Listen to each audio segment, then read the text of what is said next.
What's going on, everybody? Welcome back to the J2C channel. My name is Jose Contreras. I have not been posting much the past few days. I've been feeling under the weather, but I still want to continue to deliver some information about some cryptocurrencies. I saw some questions regarding what happened to Student Coin.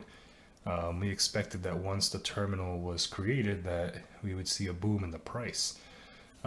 So I was doing some research and taking my time on this one because there's not a whole lot of information out there, at least not to my knowledge, some easily accessible information. But I found that they did this AMA that answered a lot of my questions here. So I'm going to be discussing what some of the issues were on. So one of the first questions that I had is, they're not really legal in many countries. So it's really restricting who can easily buy student coin.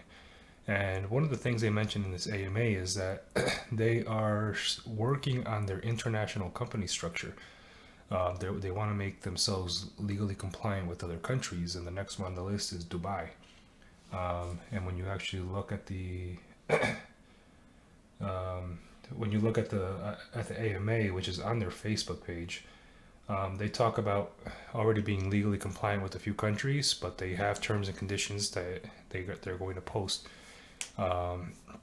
Even before you create your coin, you have to read the terms and conditions and restrictions in your area to make sure that you're legally compliant. One of my gripes with them was that we waited so long for the terminal and they gave us this. I mean, this is probably one of the lowest end websites I've ever seen, although the creation of the coin is relatively easy.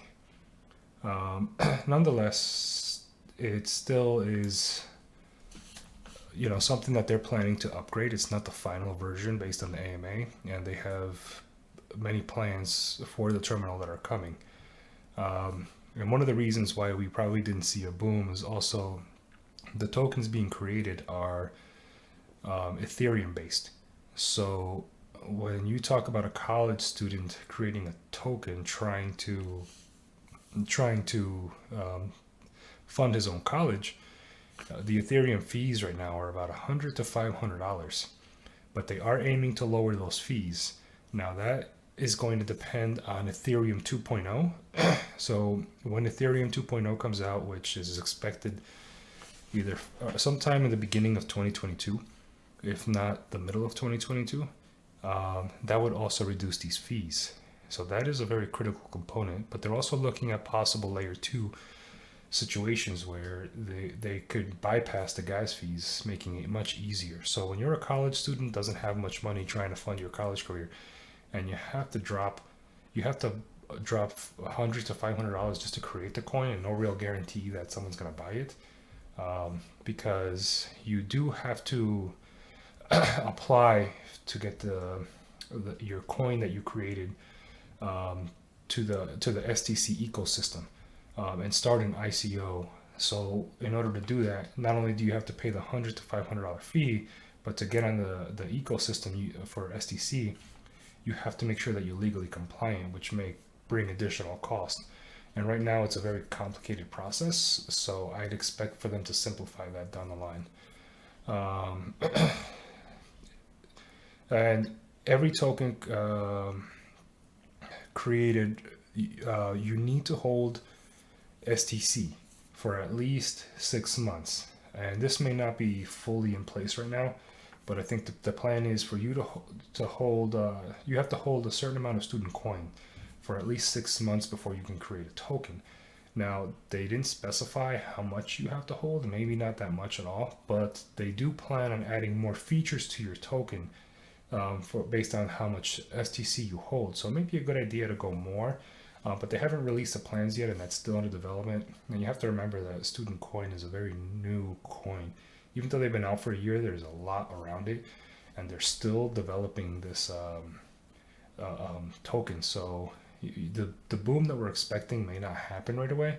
They have to do things like get their audits. They have to, so that they can be listed on these exchanges, and they have to fix some of the things that they've done. The coin was actually delisted from CoinGecko a while back during the ICO because of how the ICO happened. I believe the reason being that once they hit the max on the ICO, they continue to create more levels to raise more funds. Not 100% sure around why I got delisted, but they are working on getting back on there. The top 3 exchanges are currently auditing them, and that's why until that is complete, they do not plan. There's not priority to get listed on other exchanges, but once that is complete, they are going to be looking at getting listed on the top 10 exchanges. So hopefully we hear more from them, and I'll keep an eye on their other AMAs and interviews with their CEOs, CLOs. So once that information comes out, I'll post another video about it. But that's pretty much all I got from it. And my biggest concern has always been Ethereum gas fees. It is insane what it costs to move coins.